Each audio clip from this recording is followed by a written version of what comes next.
Début de journée compliqué pour moi, une nuit une nouvelle fois courte, coup de fatigue, coup de blues, l'impression d'avoir la tête dans les chaussettes. Je débute cette journée de marche sans réel plaisir. C'est la première fois depuis le début du chemin que je ressens ce genre de choses.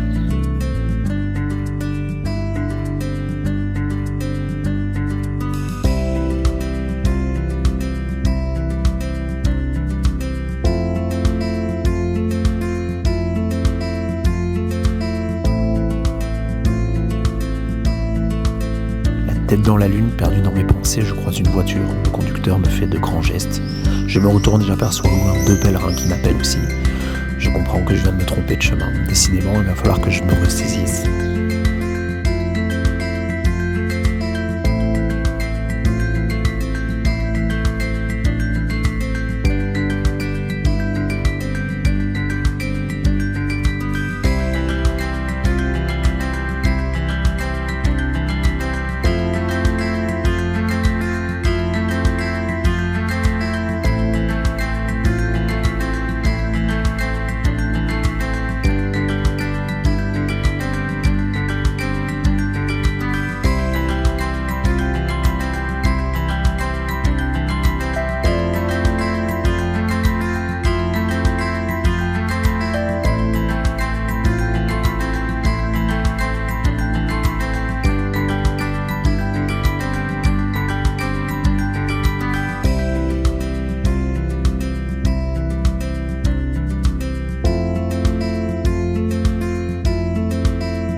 Dans l'après-midi, je recroise Béatrice, rencontrée hier puis Orlan, à Los Arcos. On s'installe une bonne heure sur la place de l'église pour manger, boire un coup avant de repartir. Il reste 8 km avant d'atteindre Torres del Rio. Et c'est là, dans cette dernière portion, que je retrouve peu à peu la forme et le bonheur d'être ici. Il m'aura suffi d'une combinaison magique, un peu de repos, du soleil, de la nourriture et de la bonne compagnie. On passe ensuite 2 heures sous un soleil de plomb dans ce que j'appellerais le western vert. De longues lignes droites, de vastes plaines et des reliefs au loin. La soirée se déroule dans une ambiance 100% anglophone au milieu de 4 Australiennes, 2 Américains, une mère et son fils, une autre Américaine et une Russe. Ça rigole, ça parle fort, j'essaie de m'accrocher aux conversations. Au dîner, je me retrouve à côté d'un Irlandais retraité avec son fils. Ils m'ont bien fait pratiquer mon anglais.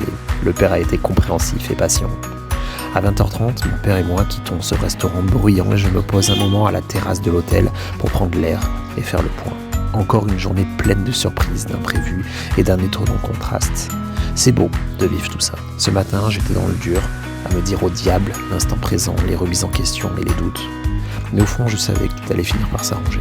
Et ce soir, alors que je m'apprête à me coucher, bercé par les notes d'un couple guitare-voix devant l'église, je sais que cette journée riche d'enseignements, je ne suis pas prêt de l'oublier.